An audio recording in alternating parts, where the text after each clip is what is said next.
All right, good evening, everyone. Peace and blessings. Assalamu alaikum.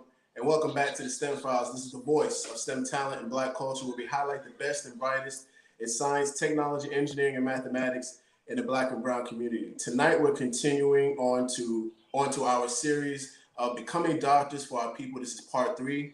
1 year later since we started this series with the doctors Farrakhan and Dr. Lukaya and Dr. Mariam. So this year, 1 year later, we're coming back and we're doing it again with another graduate, Dr. Naa'irah Muhammad. Stay tuned for more after this.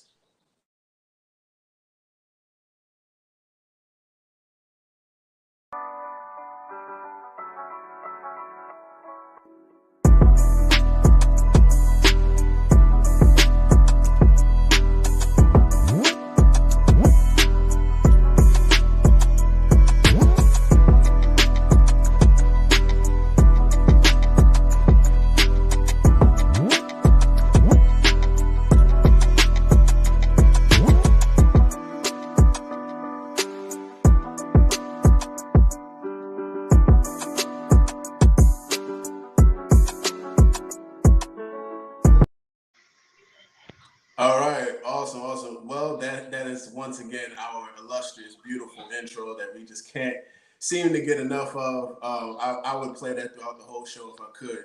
But tonight's episode, once again, family, we are continuing our series of Becoming Doctors for Our People with our special guest, Dr. Naa'irah Muhammad. She just finished her time in Cuba's Latin American School of Medicine. This is a free medical school. Sis ain't got no medical school loans or debt to worry about. All taken care of the free program, family. Once again, free medical school. I don't think y'all heard me. Did you say free? Yes, sir. Okay. Yes, sir. One time. Free. Yes, sir. All right, family. So as we continue on to the program, my name is Tariq Muhammad, aka Tariq Cardiac. I'm a biomedical research scientist with a background in cardiovascular pathobiology, which is the study of how diseases form in the heart and blood vessels. I'm joined by my right hand, Jabrilliant. Peace and blessings. Assalamu alaikum, family. Brother Jabrilliant Muhammad, aka Jabrilliant Engineer, civilian mechanical engineer focusing on neighborship fluid systems with a background in material science and engineering, the study of the various material classes and how their properties are influenced by their crystalline and non-crystalline structures. Tap in, family. We live. We here. Let's get it. Crystalline and non-crystalline. That's it. Yes, sir. You got to make that. You got to make that distinction.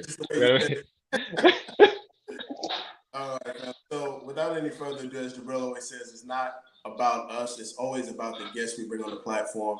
And this is a beautiful series that we came up with to highlight some of the graduates who are also registered members of the Nation of Islam who have completed Cuba's Latin American School of Medicine. It's a 6-year program, but I'm not going to talk about it. I'm going to let my sister talk about it. So once again, Dr. Naa'irah Muhammad, welcome to the platform. Thank you. Thank you so much for having me. Assalamu alaikum. Wa alaikum salam, man. Very well. Awesome. So this, as we said, it shows about your recent accomplishment in medical school. Tell us about, the Latin American, tell us about yourself first, and then go into what the Latin American School of Medicine is, what it does, and how valuable it is to our nation. Go ahead. Okay, so who I am Dr. Naa'irah Muhammad. I'm 26 years old. I am originally from Philly. I attended Muhammad's University or Muhammad's Islamic Academy. I graduated high school at the age of 14. When I moved to Memphis, where I completed my undergraduate studies in biology, and graduated at the age of 18. And 1 year later, I went along to Cuba to start my journey of medical school, moved to Cuba by myself, and embarked on that journey of studying medicine. So the Latin American School of Medicine, just to give a brief history about the school and how it got started, it initially started the idea started by Comandante en Jefe or Commander-in-Chief Fidel Castro Ruz, who, when Hurricane Mitch and Georges hit Nicaragua and Honduras, they had a lot of devastation in those countries, and Fidel wanted to first he wanted to solve the problem short term. So he sent 200 medical personnel from Cuba to help these countries. However, he wanted to have a long-term solution to the poverty and the medical issues that they were suffering from. So he decided that he was going to begin to train doctors. So initially the idea of the program started for Latin American students, Central America. And in 1999, I believe, is when Fidel offered the scholarships to US students, because he said he understood that there were third world regions in our first world nation.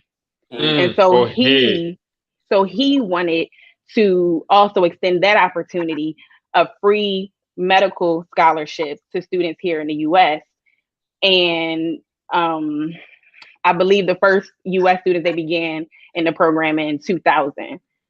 So, and of course, these scholarships were only granted with the condition that you return to your country and serve in your medically underserved communities. People said, we don't need you here, but we need you to go back to your countries and serve in those areas, because he knew that, for example, in the States here, that if we had a bunch of financial debt, that would limit us in the communities we could serve and our abilities to give back to these medically underserved communities. So that was his vision. It was an act of humanitarianism, solidarity, and that's how it all started.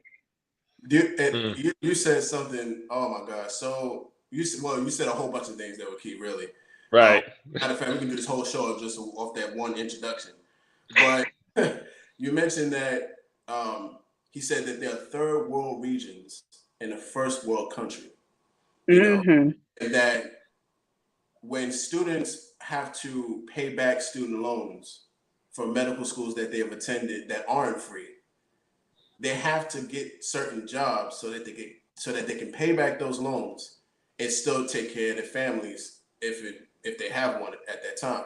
Right. So talk about how important it is for the education to be free of charge, and how it frees you up or allows you to go into areas that you wouldn't necessarily first think about going into if you had attended a traditional United States-based medical program. You know, one of the things that I noticed with, because I had it during my time in Cuba, I also had a chance to do rotations here with doctors in the States as well. And you notice the difference in mindset that the doctors have and the motivation that the doctors have. Here in the States, there's a deficit of primary care physicians. Primary care physicians have a very hard job, but they're the least paid. So now you have a lot of medical students who are specializing because that's where the money is. And so when you have that motivation, that one of the things that's taking you out of, primary care, where we really need it, because primary care is where you focus on health prevention, where you focus on health promotion, the things that could really change and prolong the quality of life of the patient. But, even when I look at the difference in the amount of time, for example, in Cuba, the doctors don't have to limit the time they sit with you. They're not getting paid by insurance companies. They don't have there's not a motivation behind it to be like, we got to get the patient in, out, in, out. We got to get these many patients in so we can get more money from these insurance companies.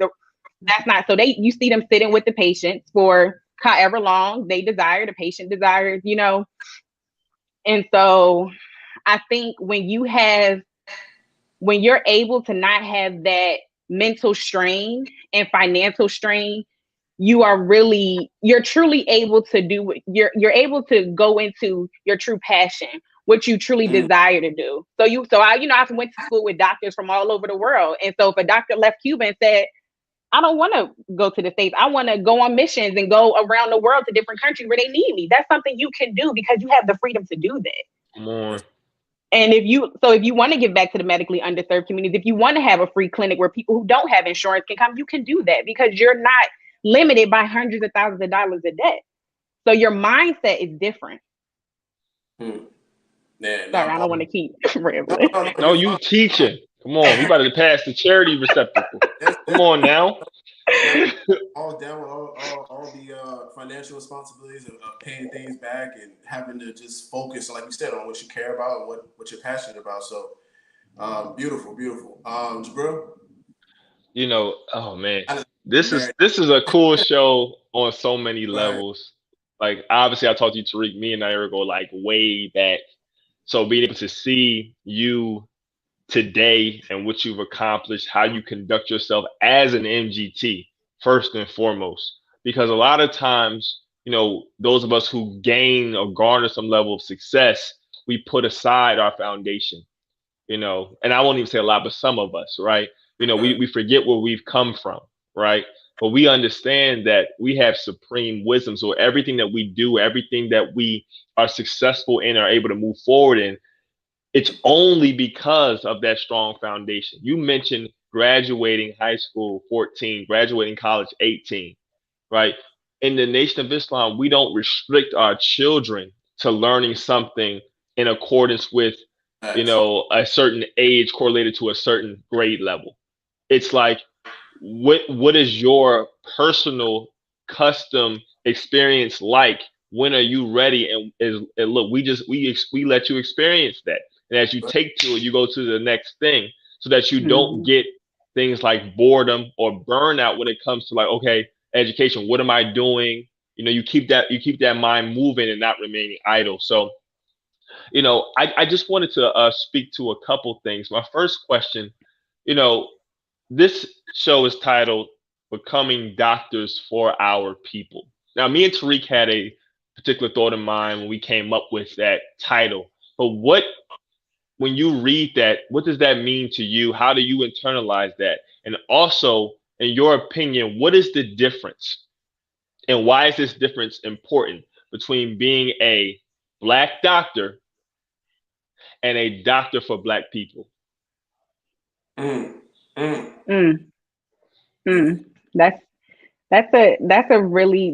a packed question. So the first part was doctors. What do I think when I hear becoming doctors for our future? Is that what it was? For our people, yes. For our doctors people. for our people, yes, ma'am.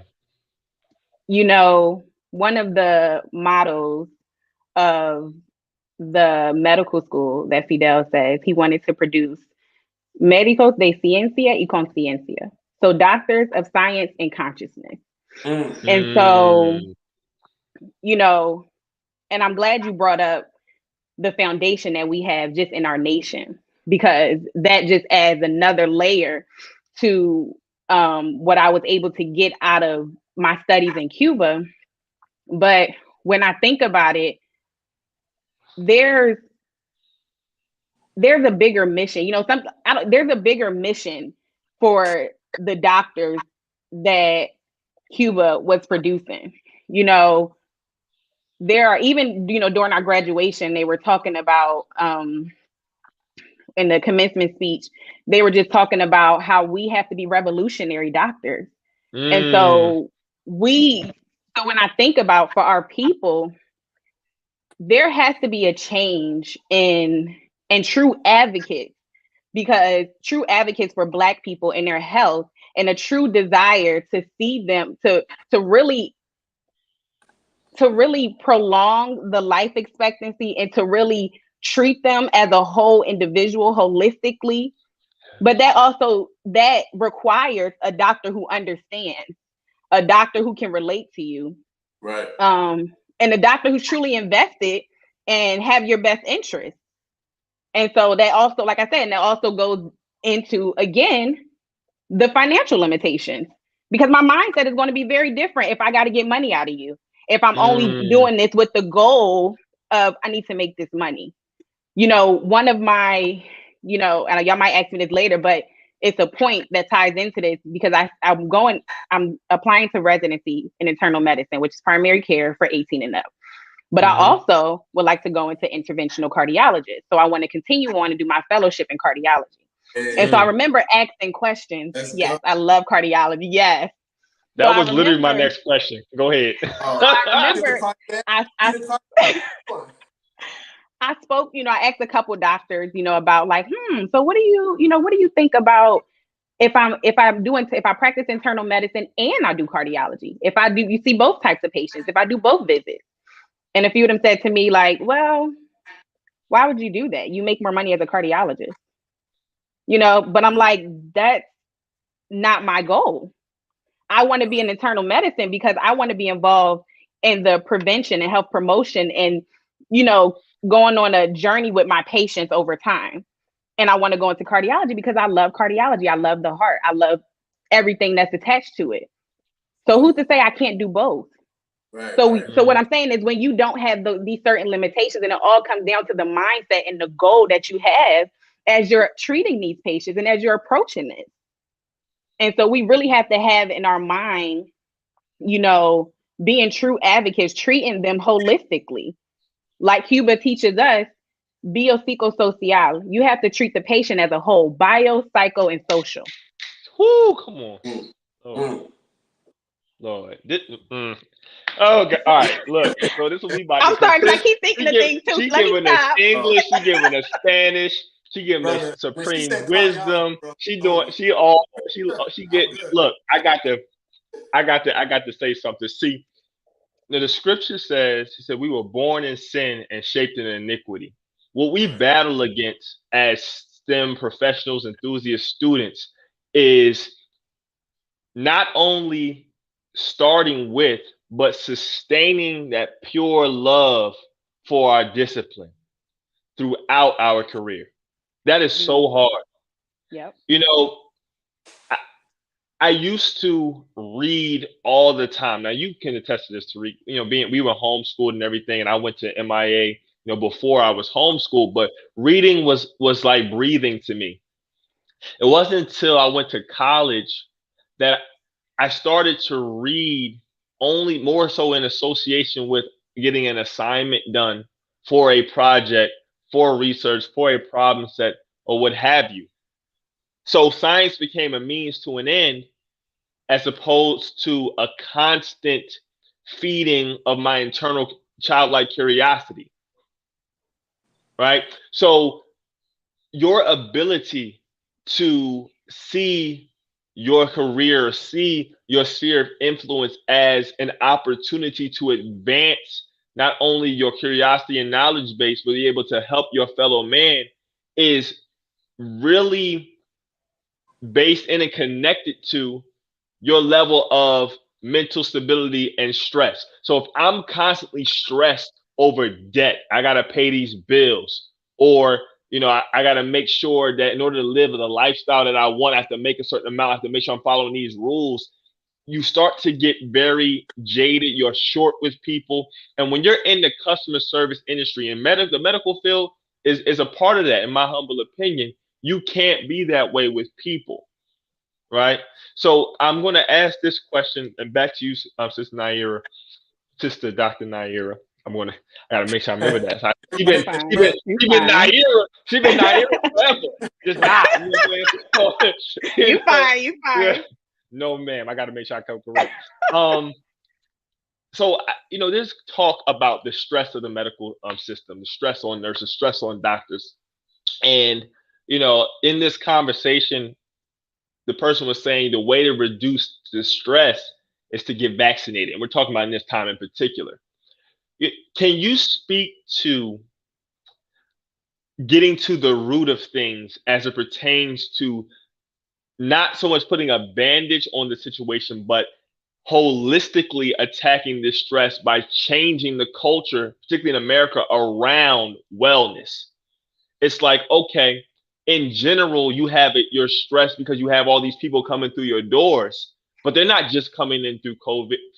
They're coming in for hypertension, high blood pressure, gout, all these things. So how much is it that in this pandemic, the reduction of stress and even going forward is linked to this vaccination, as opposed to it being linked to really a systemic and a lifestyle shift holistically? I believe that it's most definitely linked to the need for a shift holistically. And I think more so this is a lesson for us, those who have that level of awareness. you know, this is a virus that we're dealing with.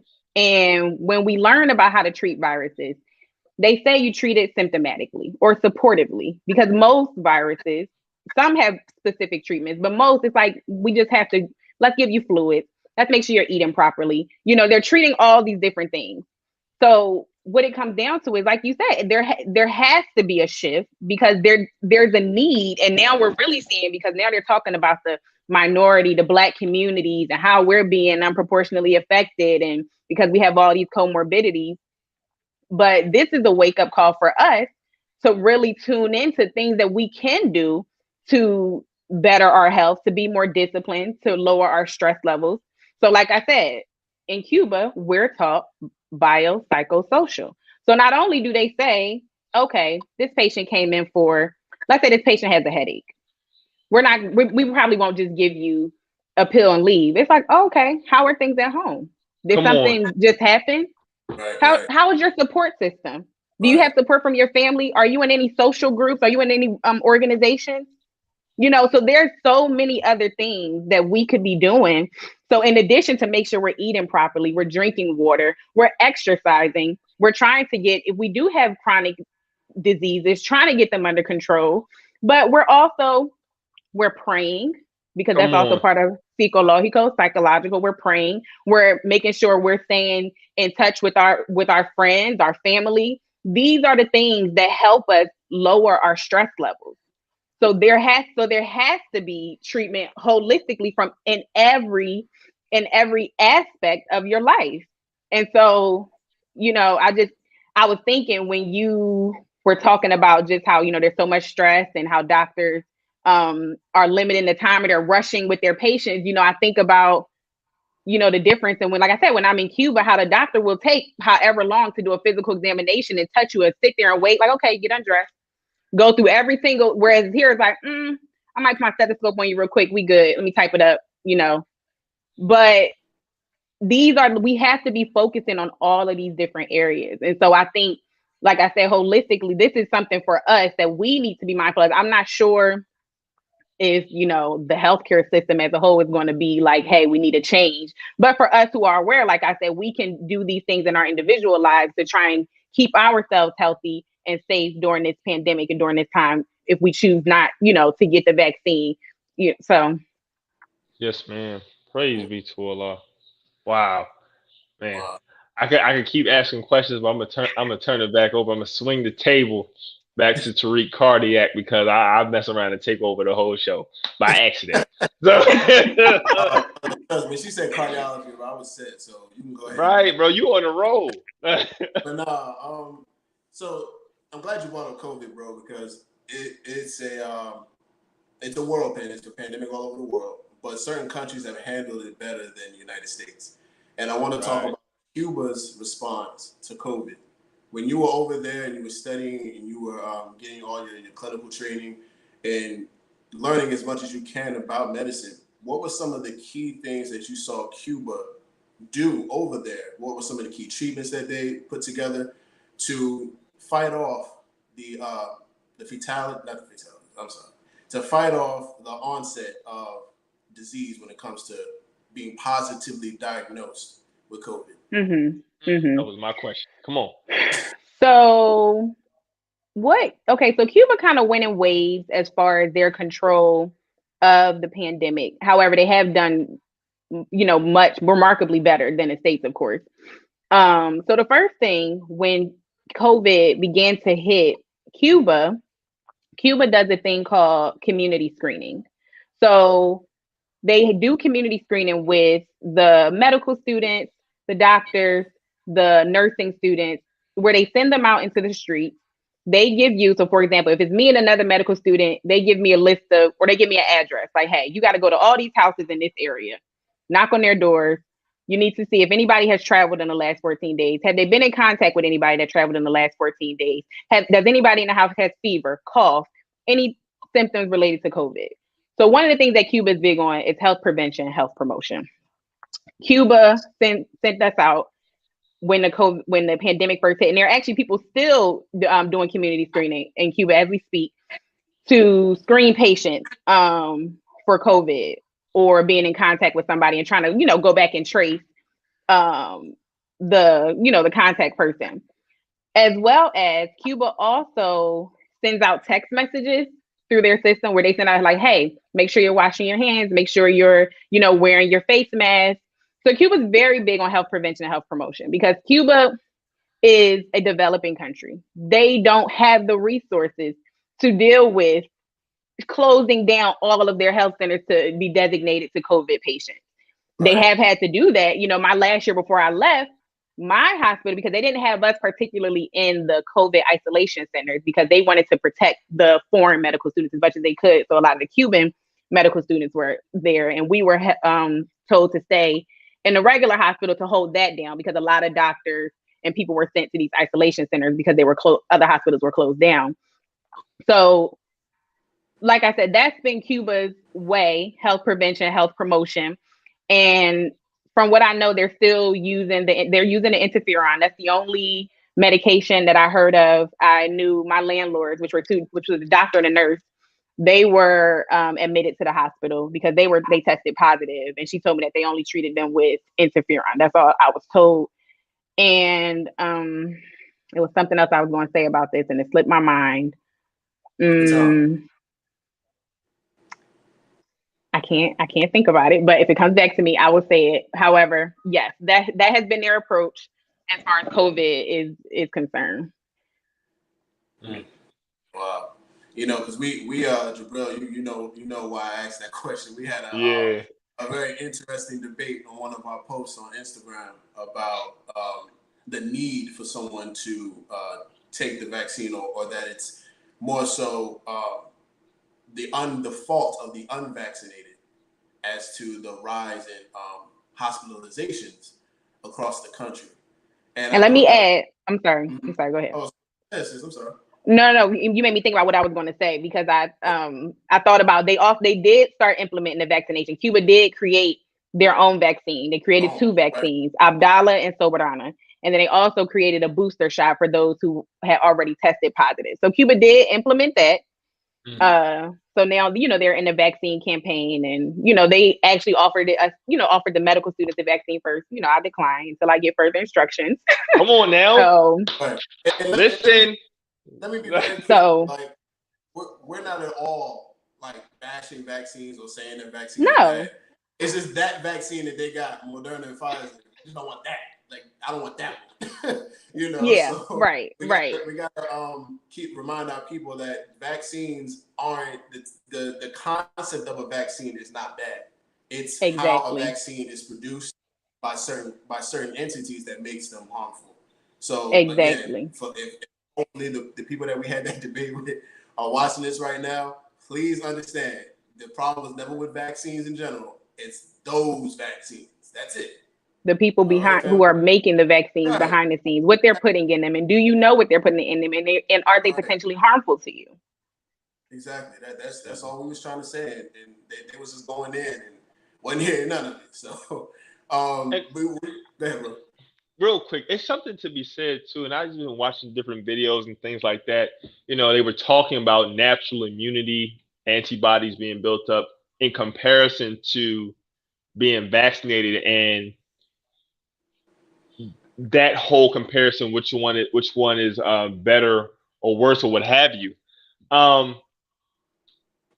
It's interesting in that, and what I was watching, they were talking about how these mRNA vaccines, you're exposed more or less solely to the spike protein, as opposed to being holistically exposed to the virus if you contract it, right? So it's something to be said about these vaccines that are supposed to be geared towards not so much prevention, but okay, if you or when you get COVID, the odds of you being hospitalized is lower.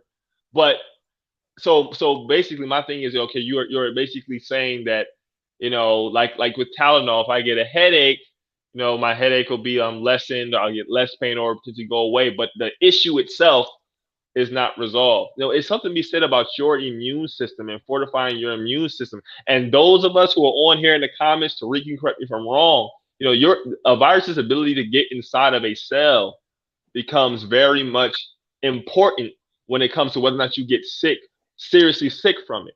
So if you are doing things that fortify your cell walls and your body's immune system, where they can zoom and and really swarm something and deal with it and not allow it to enter your cell, that's where the efficacy comes in. So it kind of has got me to think again. My background is not in the biological science. I'm an engineer, but I'm a critical thinker and I'm a problem solver. I do that every day.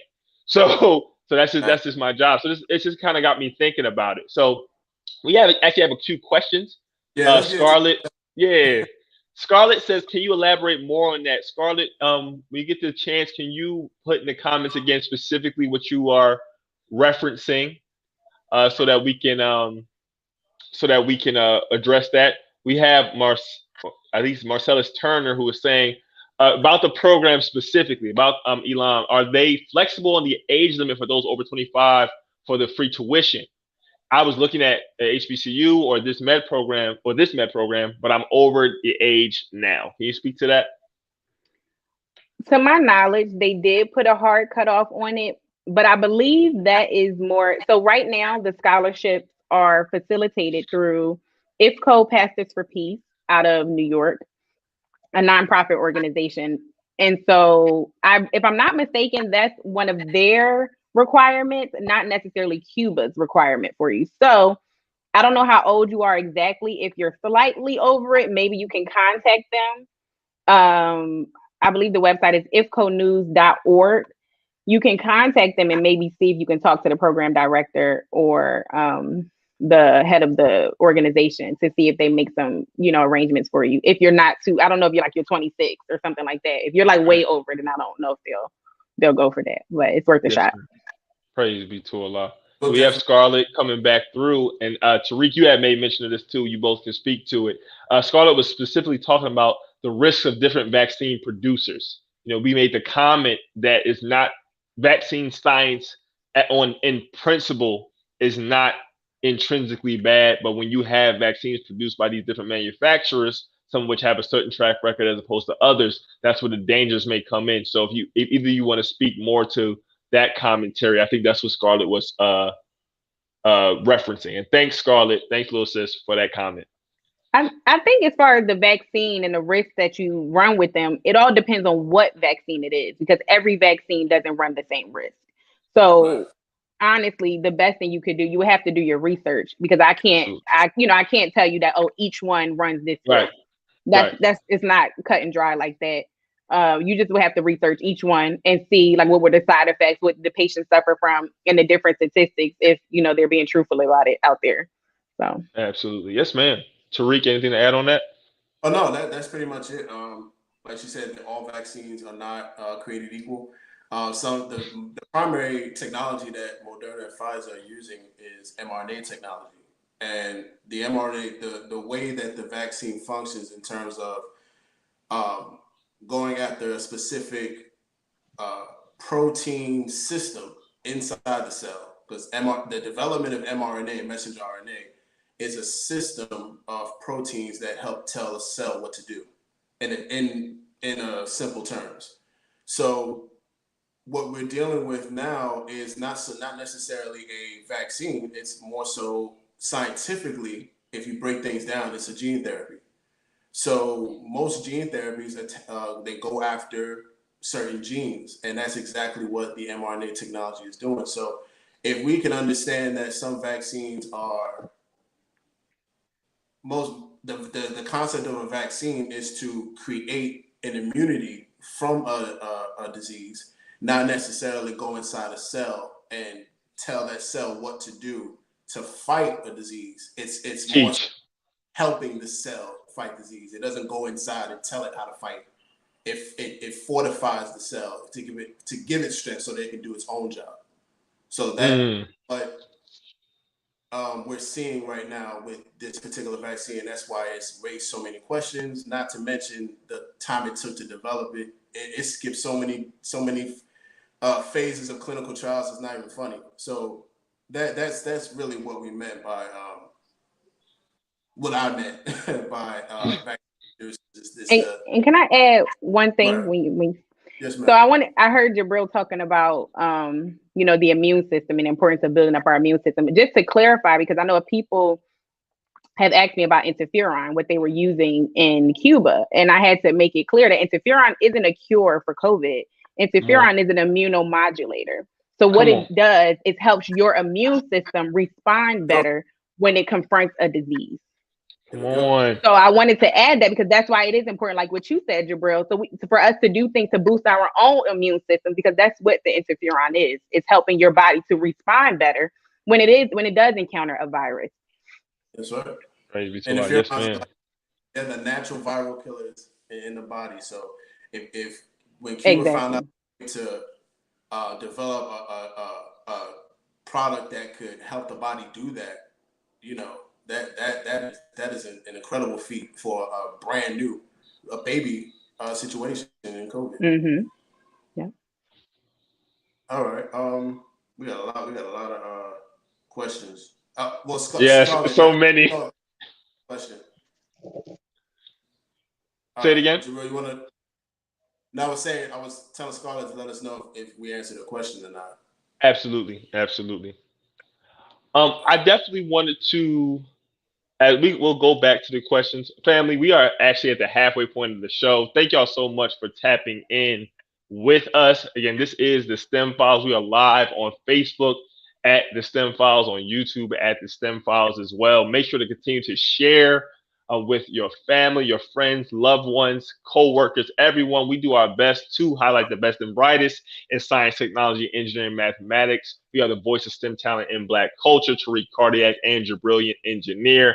I'm having a great time. I know Tariq is as well. Anytime he has a biological sciences person and a cardiology interested person on, I can't believe it's 36 minutes already. I'm enjoying myself too. Absolutely. Yes, ma'am. I wanted to go back into, because we have students here as well. We have people who are at different areas or different stages of their development as it pertains to STEM. Just found they were interested in medical school, in primary school, what have you. Speak to the preparation for medical school, not only as an institution, but medical school in another country, as well as some of the challenges and coursework that you may have experienced while in medical school as well. So kind of take us through that journey, some of the challenges, some of the things, and kind of what that path looks like for someone who may be interested in going in that same route. And that right. The answer to your question can tie right that question right there. Is the environment safe for young people who would be living? Okay.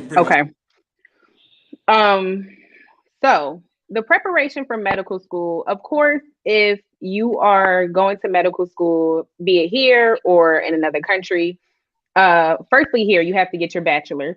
Ideally, you would get it in, one of the sciences, maybe a biology, a chemistry.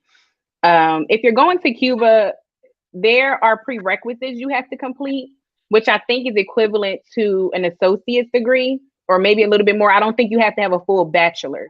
I did complete my bachelor's, but I don't believe everybody has to. On ifconews.org, you can go on there and look, and there is the information about the prerequisites. Now, you want me to speak to preparation in general or in Cuba? Preparation in general, and if you could speak to preparation specifically for Cuba as well, that would be great. Yes, ma'am. Well, in general, medical school, you have to, like I said, there will be a lot of science. There will be a lot of anatomy, a lot of physiology. You need to understand or try to start working towards understanding your type of studying style. You will benefit from, you can see sometimes, for example, when I was in school, some people like to use flashcards. Some people like to listen to, watch videos. Some people like to do audio. Some people like to have a study partner. Some people like to study in groups. And so I think identifying your study style, because you will have a lot of studying to do, you will have a lot of work to do. You would have to memorize a lot of body parts, a lot of bones, a lot of organ systems. So I think that's one of the main things you can do. Of course, math is very important as well, because you do have to deal with dosing medications and making sure you dose the right medication for a pediatric patient. So that's important overall. Now, when we talk about medical school specifically in Cuba, that was a totally different ball game, because in addition to what I said, it's medical school is very intense no matter where you go. Facts. Medical school requires a lot of study time, a lot of discipline, and a lot of interpersonal skills as well, because you want to make sure you build those interpersonal skills because you will be interacting with patients. Right. So that's something important too that that people can work on in preparation. But in Cuba, I was doing all of this in a new language. Come on. So I was doing all of this in Spanish. So I had to, I get out of college. I'm like, oh, I'm good. I know biology. I know chemistry. I'm good, But then it's like you get to Cuba and it's like, okay, tell me in Spanish. And I'm like, wait a minute, this is new, Right. So, the beautiful thing I'll say about Cuba does requires a preparatory year. That's why the program is, the program is 6 years, but it becomes 7 years because it's a preparatory year where you take 6 months of just Spanish classes. And then you do the remainder of the month doing pre-med classes in Spanish for you to get acclimated to their education system and how they do things, the grading system and all of that. Wow. So I had to learn medicine in English and in Spanish. I had to learn how to interact with patients who spoke Spanish. It was it was very different. It was challenging, but it also helped you reinforce the information. Because for me, I studied in both languages. I did. For me, I had a study partner. That was something that, I had a study partner at times for certain things. So I think, and you also you may like to be an individual learner. You may like to read things on your own and then reinforce and drill with somebody. These are all things that you can use during your studies. As far as addressing, is it safe? Cuba is very safe. I went to Cuba as a 19-year-old girl by myself, and I never had any issues in Cuba with regards to my safety. In Cuba, in fact, people laugh at me when I tell them, like, yeah, it's normal to hitchhike in Cuba. Like, it's normal to just put your hand out and whoever stops for you will take you where you're going, because that's the type of country that it is. It's kind of like, hey, if I'm going where you're going, we know everybody doesn't have transportation here. We know having a car is a luxury here. We know having a motorcycle is a luxury here. So if I see somebody going the direction that I'm going, they standing on the street, you can put your hand out and they're going to take you where they're going. But of course, I wouldn't do that here in the States. That's just to speak. But that's to speak to the level of safety. Right. I would never. That's to speak to the level of safety that Cuba has as a country. It's not. It's a very. I never felt like my safety was in danger in Cuba. Wow. This is She said 6 months. I'm still at this part. 6 months of Spanish classes. Mm-hmm. Then an extra 7 months of pre-med classes in Spanish. Then after that, we get into regular curriculum. Not to mention clinicals and all of the door-to-door service and the dealing with people and woo. But and imagine you're in a class with a teacher, a Cuban teacher, who only speaks Spanish. She doesn't speak and I'm in a class with people from Palestine who speak Arabic, people from Sao Tome who speak Portuguese, and our teacher only speaks Spanish. So we were forced. We couldn't say, hey, teacher, but how do we say this in Spanish? We were forced to learn it. You were forced to try and figure it out and really learn what they were teaching you. Experiential to the highest degree. But you see, it's when education is presented in a way where it keeps you on your toes and it almost puts you in survival mode, you test your mettle. That's when you really see what you're about and who you are, and you really tap into your divinity. The ability to respond in a very erudite manner to a problem becomes almost second nature in a situation like that, or in a curriculum or an environment like that, where you have to be on your toes. You have to respond to these varying stimuli, and it's like, look, either you sink or you swim. And not to say that, because I've heard it's like a familial environment as well over in Cuba in that program, but it's like, look, your ability to master this language and to ask the right questions and to be able to get those answers and work with coworkers and cross team is synonymous with your ability to be successful.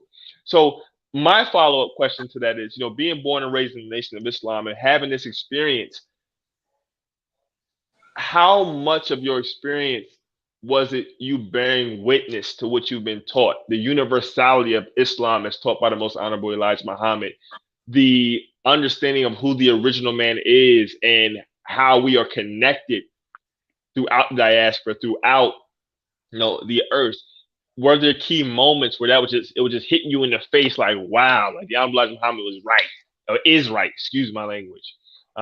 So speak to some of that in like your curriculum and what you experienced as a young MGT in that curriculum. Yeah, just stealing I all my questions. recall, I recall a particular moment when I was in one of my, they call it morphophysiology classes, where they talk about the different body systems there and how they would do it. They would, give us an organ system and we'll talk about the embryology, the physiology, the pathology, to be all of these things about this particular organ system. And like I said, they would talk about the biopsychosocial and everything that we do. It was biopsychosocial, treating the patient as a whole. And I remember sitting in a classroom one day and while they're teaching and they're talking about just integrative medicine and how all of these things come together to bring about a whole or healthy human being.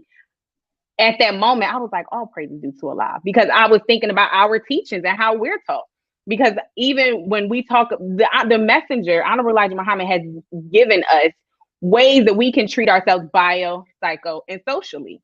We have the keys through all of that. Yes, man. And I kind of tapped into that when I spoke on the Ramadan prayer line, when I talked about how we're given bio, how to eat to live. We're given the keys to nutrition. Psychology, we're given prayer and how important it is. And then social, our family, our friends, the nation, the believers, we are given, so the messenger has given us all these units for us to be holistic and whole, healthy human beings. And so that added another layer as I'm sitting and I'm just bearing witness, listening to these, these professors teaching me. I'm just like, wow, this is beautiful. And this is how we are taught in the nation. So I was just even thinking of how I can take what I'm learning here in Cuba and also along with the teachings, how I can really be a revolutionary doctor and a médico de ciencia y conciencia, a doctor of science and consciousness. Ooh, we need a t-shirt. That's another t-shirt, Tariq. Yeah, another t-shirt. Doctor of Science and Consciousness. Like, I feel like I want to wear that even though I'm not a doctor. But it's okay. Mine will say PE of Science and Consciousness. It'll be okay. But I gotta say one more thing. I'm gonna turn it back over to you because since thought travels at 24 billion miles per second, I'm thinking so fast. You all study the body, and one of the things we learn from the body is the distinct difference between uniformity and unity. So we in the Nation of Islam are uniform and united, but all of our people are not necessarily uniform. Just like the body operates at different paces and does different things, the liver doesn't worry about what the heart does. The liver just does its job while the heart does its job. The lungs don't worry about, what the pancreas is doing. They just both do their job. So you got all these different paces and beats and fluids and things going through one body, but all working for one common cause, which is the protection and sustainment of this entire world. Mm-hmm. Right. So when you then branch from that to then branch to the classroom, branch to your marriage, branch to, we as a people and really this world, how can we then take that principle to then be able to understand that, listen, we can be unified, not necessarily all moving and shaking and dressing and speaking and thinking the same exact way. Right. So as you were talking, I just wanted to share that very quickly because that's exactly what my mind goes to whenever I hear Tariq or whenever I hear anyone from the medical field, talk. That literally it's a divinely ordered discipline if we look at it in that way. It has also been perverted in other ways as well. But I digress. Tariq. Brother, you ain't never lied.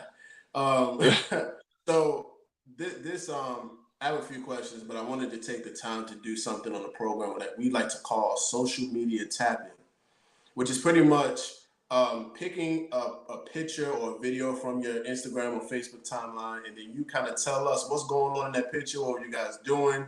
But yeah, so in this particular picture, we have you with some of the other students at the Latin American School of Medicine. We see Dr. Rukai Farrakhan in the back with a handout. Not sure what's going on, or she's reaching for something in the pocket. So I just want to know, like, what all is going on, like what y'all talking about.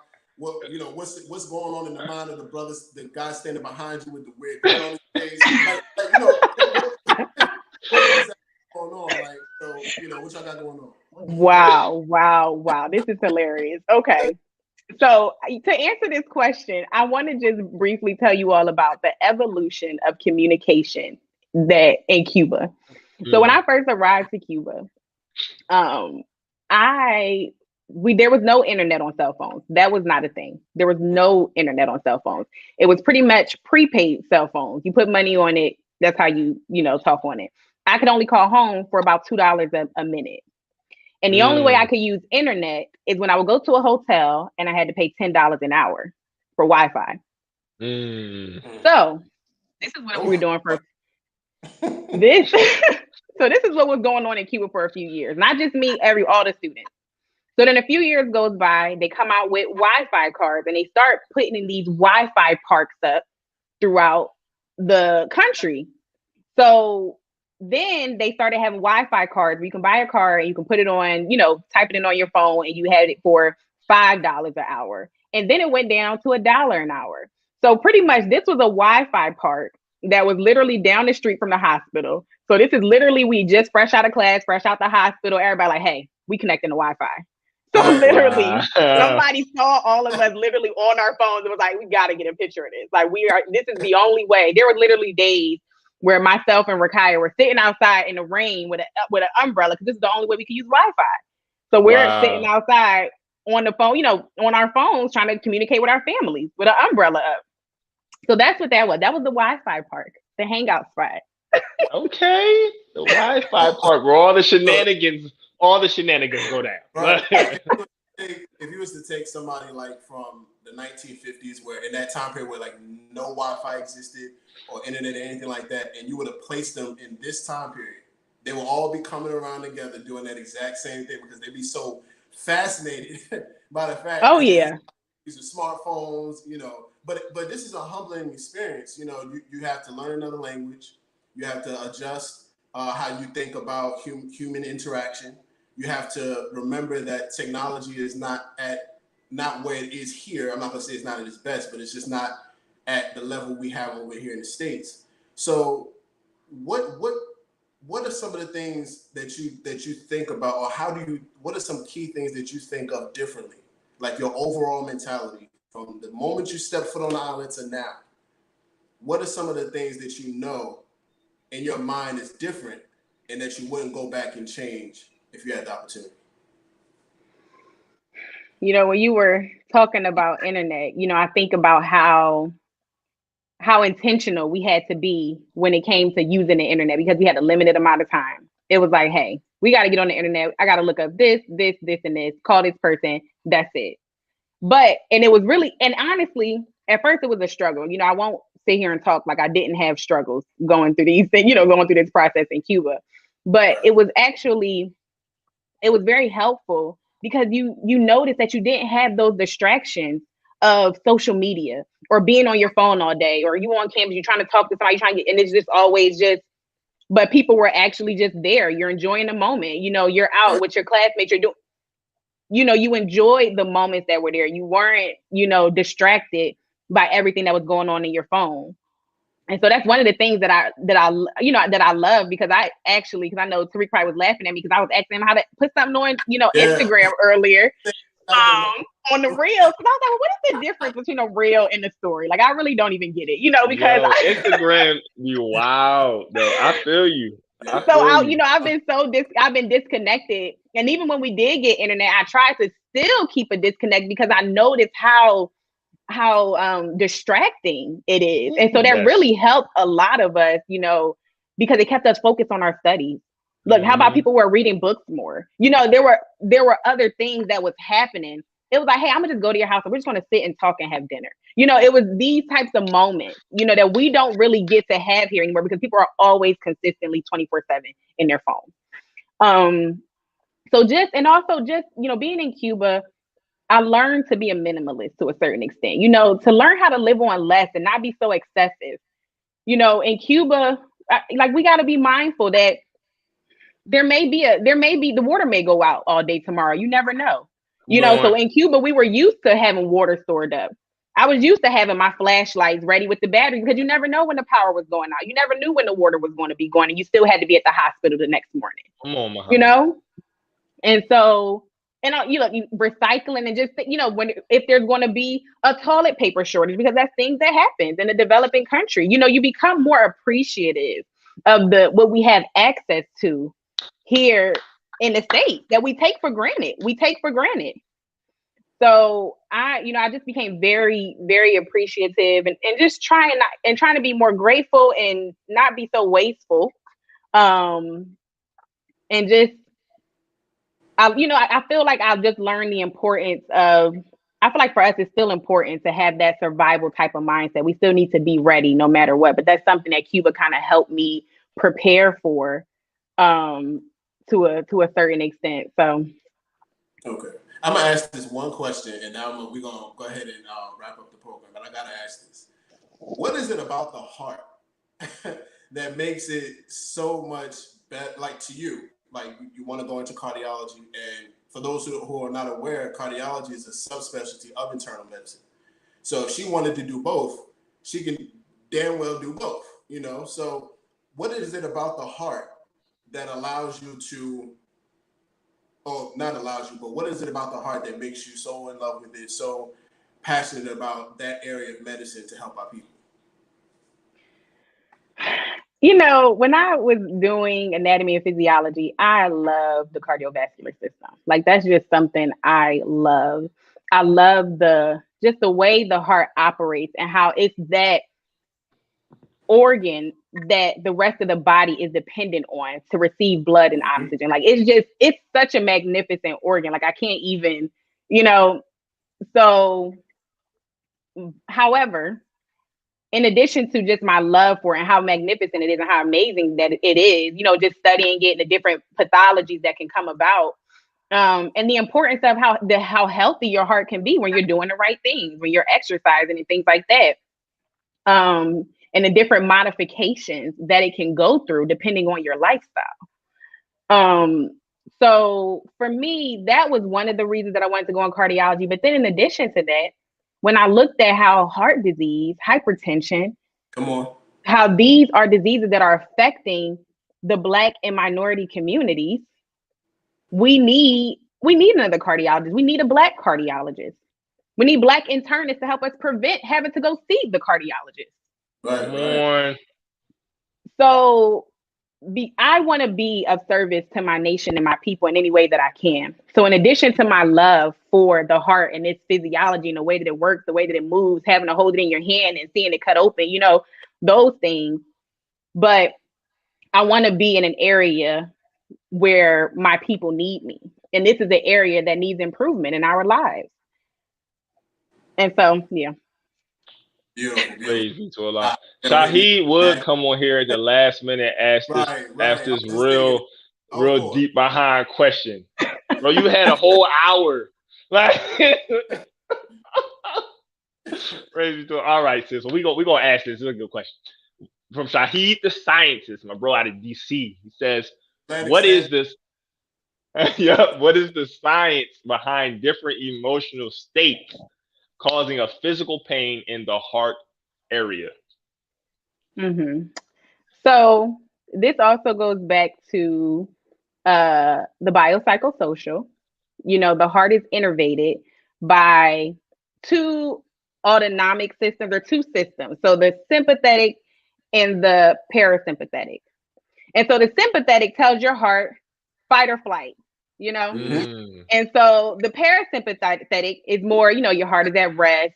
It's telling, you know, it might be the time after eating. So it's called rest, digest. So you have different emotional states that you can be in that will trigger or initiate one of these systems that innervates the heart, like they're literally nerves on the heart, and it'll say, you know, fight or flight. Like, hey, if something is going on, you just seen somebody get hit by a car, you know, your heart starts, you know. So there are different things, different emotional states that you can be in that will trigger one of those systems that do have effects on your heart, which is why, once again, I'll emphasize biopsychosocial, which is why we have to really be paying attention to all of the other aspects and things that are going on in our lives. What are we feeding ourselves? What are we watching? What are we listening to? Because all of these things are affecting us physiologically, physically as well. Innervate, yes. I had to There make you sure go. Yes. I don't Innervate. innovate like coming up with something new. It's innervate like the nerve in the Exactly. I'm glad you posted it because I had too much pride to ask. So I'm glad you posted. I can act, yeah, I do that. Gotta clear that up. This show, and that's what I want our audience to take away. This show is about clearing things up, not just talking about science, but clearing things up in science. So if there's something that we're talking about and it's not generally understood by the lay person, this is the show to come to where you want to fully understand it and apply it to whatever need be. But yeah, so we at the end of the show. We've talked about a lot. We definitely plan on having our sister back for part 2 of the part 3. And go ahead, read that comment, bro. I want that to be read out loud. Yes, I got. So this is floating on air. I like how that AIRE is spelled. It says you are all such brilliant light. Congratulations to you all for representing our leaders well. How pleased they must be because of you all. All praises due to Allah. All praises to Allah. I can't take any credit from the platform because it's really who comes on the platform that makes the platform as beautiful as it is. And I will be remiss because you know your uncle and your auntie was in here. So hold on, let me find the comment. Let me find the comment. There you go. All praises be to Allah. Praise be to Allah. Shout out to Sinaja, Brother Tyrone. Please, Uncle Brother Kyle's really proud of you. Praise be to Allah. They be in here watching. You know? Praise be to Allah. So family, look, we at the end of the show. It's like every time we get to the end, I'm upset because it's like I feel like we could go another hour. Not that we will, so we don't want to take up too much of y'all time. But thank y'all so much for tapping into the STEM Files podcast, the voice of STEM talent in Black culture. Well, we do our best to highlight the best and brightest in science, technology, engineering, and mathematics. Sis, if there's one thing you would like to leave our listeners, our watchers with, you know, one lesson learned, one thing to keep them moving, just something that you want them to take away, what would it be? And then we'll make sure to share your contact information for people to get in touch with you if they desire. I think the main thing I think about, which is the same thing that I've been highlighting the whole show, is that biopsychosocial. Please try to focus on all of these areas of your lives to try and stay healthy and sane in this pandemic, because we know that it is hard for all of us and we all are going through different things. So any way that you can, try to emphasize, you know, and tap into these different areas of your life. I can't say one thing that I learned because I learned so much, but I want to thank the both of you and just say how proud I am of both of you for all that you all are doing and for highlighting the Black talent that we have. I think it's amazing, and I'm very, very grateful and honored that you all had me on the show. I hope to be back. I really enjoyed myself. Thank you. Praise to Allah. And we can't forget, how can our audience contact you for any questions, any advice, anything of that nature? I would, yes. If everybody can see my email address, I would definitely say my email, naa'irahmuhammad@gmail.com would be the best way to contact me. Or feel free to hit me up on Instagram or Twitter. The Instagram is 2_ Naa'irah with 2 additional H's. I know it's a little complicated. And then Facebook is my name. Feel free to contact me with any questions. Excellent. And Jabril, before we conclude, can we talk about this week's issue of the #1 newspaper on the planet, the Final Call newspaper? What's going on? Yes, sir. Don't shortchange it. That's the universe for you right there. Oh, the Praise be universe. to Allah. Come on now. Family, as we so eloquently stated earlier, we are proud members of the Nation of Islam, FYMGT. This is the current edition of the Final Call newspaper, a message dedicated to the resurrection of the black man and woman in America and the world. It's just the final call, 20 years of questions, lies, and deaths. We're coming up on the anniversary of 9/11. Where were you during that time? This is a very sensitive time for not only America, but those around the world as we looked onward to the crashing and the tumbling down of the Twin Towers and World Trade Center and other structures. There were questions from a STEM perspective, questions from an ethics perspective, questions from a so-called conspiracy perspective, but definitely tap in digitally. Go to finalcalldigital.com, open up a subscription. Also, tap in with your local FYMGT, your local mosque or study group. If you're in the Philadelphia area, your brother Jabril is more than happy to assist you in getting your physical edition every week. If you're in that Richmond area, right, or Virginia area, you can definitely go and tap in with our brother Tariq, as well as the other various mosques and study groups around the city. The Final Call newspaper is that sure truth, that good news or that gospel today to let you know what's going on around you, uplift you, allow you to stay tapped in and heighten your level of consciousness. So that's the Final Call newspaper at finalcalldigital.com, at Final Call newspaper on Instagram. Tap in, family. Stay black, stay proud, and let's keep it moving. Excellent, excellent. Well, that's it. Nothing else to be said after that. Once again, this is Tariq Cardiac, Jabrilliant engineer, Dr. Naa'irah Muhammad, who just recently accomplished her a part of her dream, and that's becoming a physician for our people. So, if that's it, family, thank you all for tuning in. And once again, this is the STEM Files, the voice of STEM talent and Black culture.